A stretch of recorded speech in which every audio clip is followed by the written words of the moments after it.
Abu Nawas yang sedang berjalan santai di tepi pasar tiba-tiba dihampiri oleh rombongan orang kafir itu. Dengan nada meremehkan, salah seorang dari mereka berkata, "Wahai Abu Nawas, kami dengar engkau selalu dipuji karena kecerdikanmu." Katanya, "Tidak ada soal yang tidak bisa kau pecahkan. Jika benar demikian, buktikanlah pada kami. Belikanlah Tuhan untuk kami. Bukankah segala sesuatu bisa dibeli dengan harta?"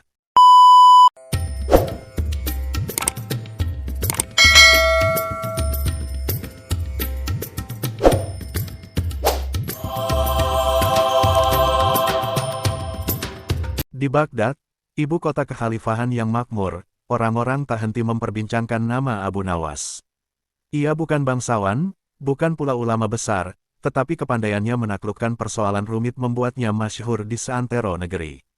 Dari pasar hingga istana, dari kedai teh hingga mimbar masjid, selalu ada kisah baru tentang kecerdikan Abu Nawas.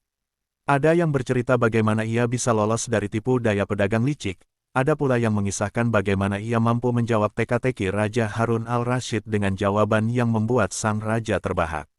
Namun, semakin tinggi seseorang diangkat oleh masyarakat, semakin banyak pula yang iri dan ingin menjatuhkannya.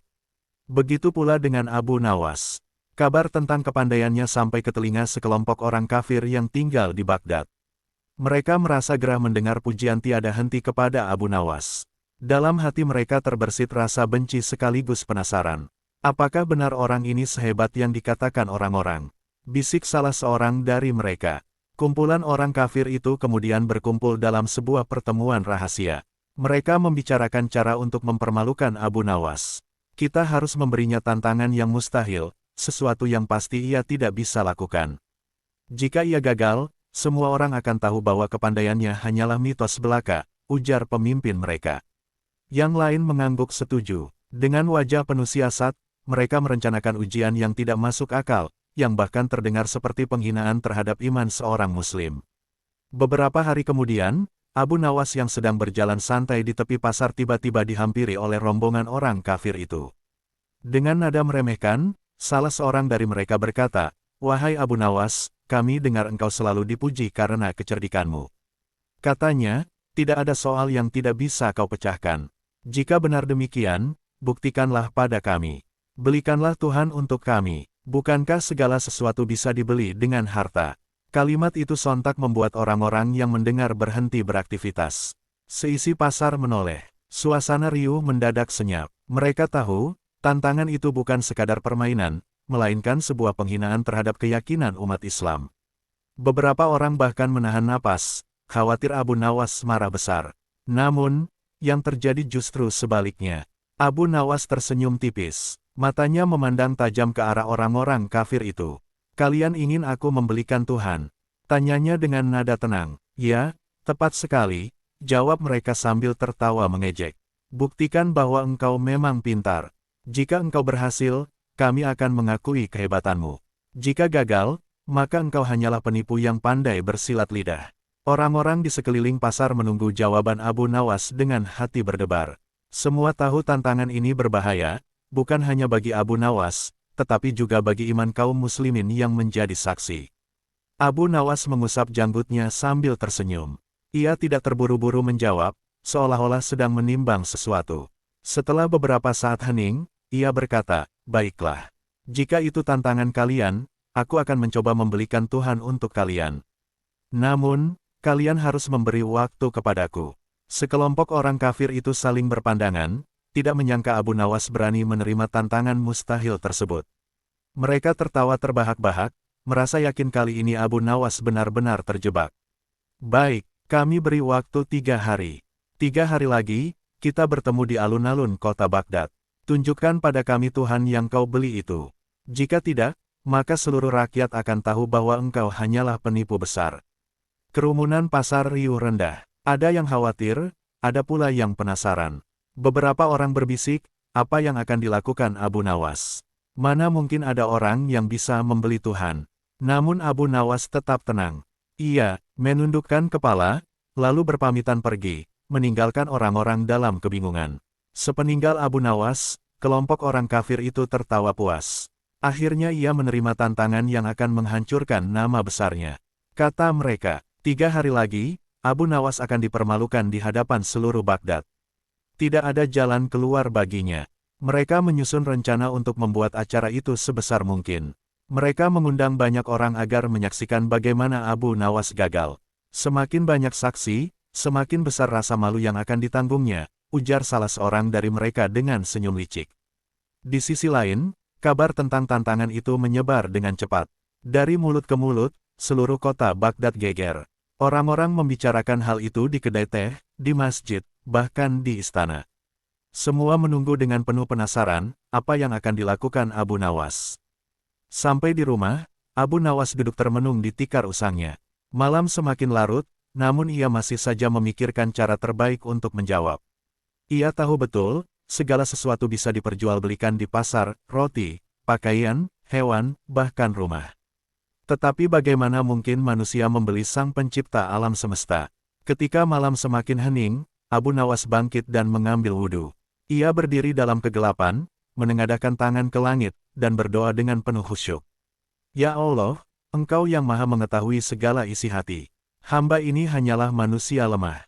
Mereka ingin mempermainkan-Mu dengan kebodohan mereka.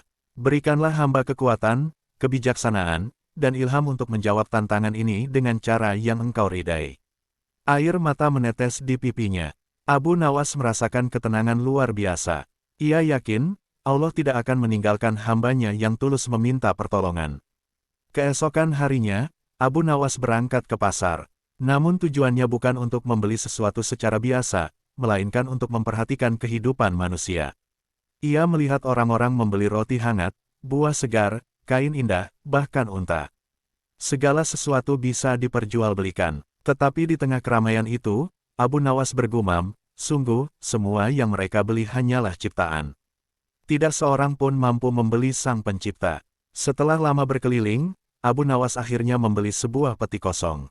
Peti itu ia bawa pulang dengan penuh rahasia. Orang-orang yang melihatnya penasaran, namun ia hanya tersenyum tanpa berkata sepatah kata pun. Di balik peti kosong itulah ia menyimpan rencana besar untuk menjawab tantangan mustahil tersebut.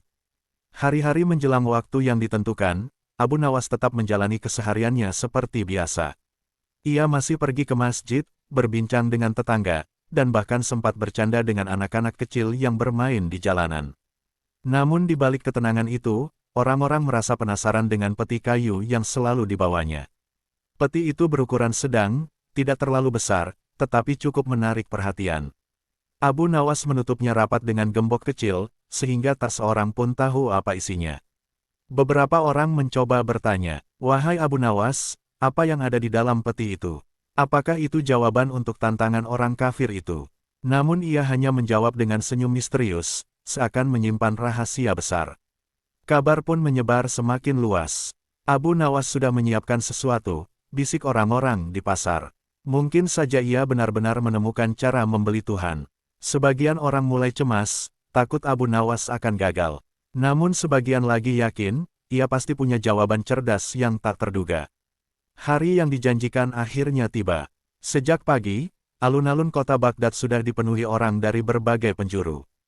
Pedagang, ulama, pejabat, hingga rakyat jelata tumpah ruah, ingin menyaksikan pertarungan akal ini. Di tengah kerumunan, tampak kelompok orang kafir itu berdiri dengan wajah penuh kesombongan. Mereka yakin hari ini Abu Nawas akan dipermalukan. Tak lama kemudian, Abu Nawas datang dengan langkah tenang. Ia mengenakan pakaian sederhana, berbeda dengan para penantangnya yang berdandan mewah. Namun, di tangannya ia membawa peti kayu yang menimbulkan rasa penasaran semua orang. "Itu dia," teriak seseorang. Abu Nawas datang dengan jawabannya.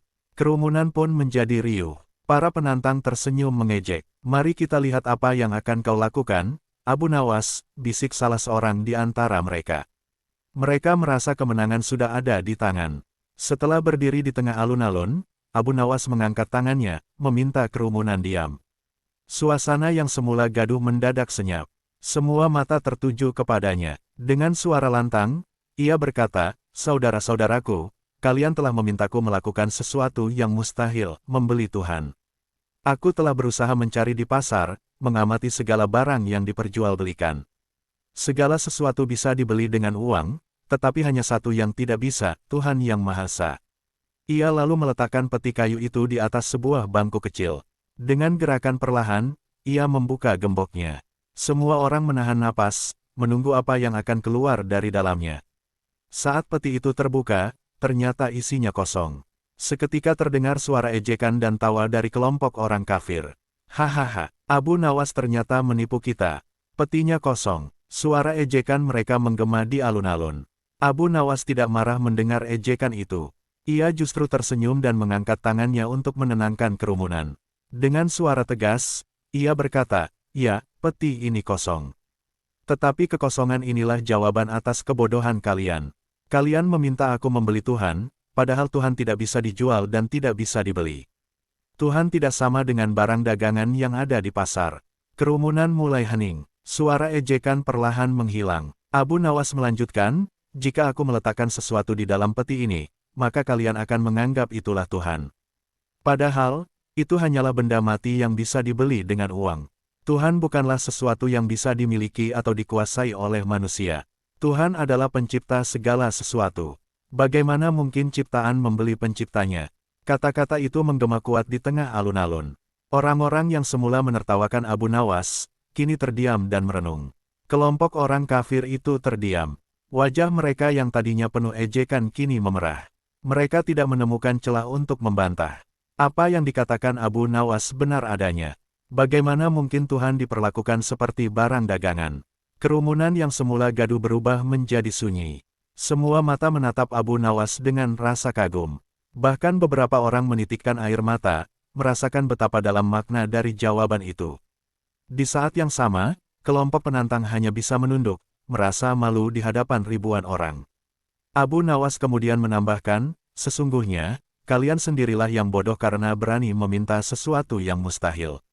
Dengan peti kosong ini, aku ingin menunjukkan bahwa mencari Tuhan di pasar sama saja dengan mencari sesuatu yang tak mungkin ada. Tuhan hanya bisa ditemukan dalam hati orang-orang yang beriman, bukan di antara barang dagangan manusia." Kata-kata itu membuat kerumunan bergemuruh, bukan lagi dengan tawa, melainkan dengan takbir yang menggema. "Allahu Akbar, Allahu Akbar," teriak orang-orang. Mereka memuji kebijaksanaan Abu Nawas yang mampu menjawab tantangan dengan cara sederhana, namun penuh makna. Orang-orang kafir itu akhirnya terpaksa mundur dengan wajah tertunduk. Mereka tidak bisa lagi melawan kata-kata Abu Nawas. Rencana mereka untuk mempermalukan sang cerdik cendekia justru berbalik arah. Merekalah yang dipermalukan di hadapan seluruh kota Baghdad. Sementara itu, Abu Nawas tetap berdiri dengan tenang. Ia tidak bersorak, tidak pula menghina lawannya. Ia hanya berkata, "Ingatlah, manusia boleh menantang dengan segala kebodohan, tetapi kebenaran akan selalu menang. Karena kebenaran berasal dari Allah, Tuhan yang tidak bisa diperjualbelikan." Sejak hari itu, nama Abu Nawas semakin harum. Tidak hanya dikenal sebagai orang yang cerdik menjawab teka-teki, tetapi juga sebagai sosok yang mampu menjaga kemuliaan Tuhannya dengan cara bijaksana. Cerita tentang tantangan membeli Tuhan ini menyebar ke seluruh negeri, menjadi pelajaran bahwa akal harus tunduk pada iman. Banyak orang yang hadir pada hari itu pulang dengan hati bergetar. Mereka sadar, bukan harta atau logika semata yang menentukan kebenaran, melainkan keyakinan yang teguh kepada Sang Pencipta. Abu Nawas telah mengajarkan bahwa iman bisa dipertahankan, bahkan melalui jawaban sederhana yang lahir dari hati yang ikhlas. Dan begitulah, kisah tentang Abu Nawas yang ditantang membeli Tuhan oleh orang kafir menjadi salah satu cerita paling dikenang sepanjang zaman, kisah yang mengajarkan bahwa Tuhan tidak bisa dibeli, karena Dialah pemilik segalanya.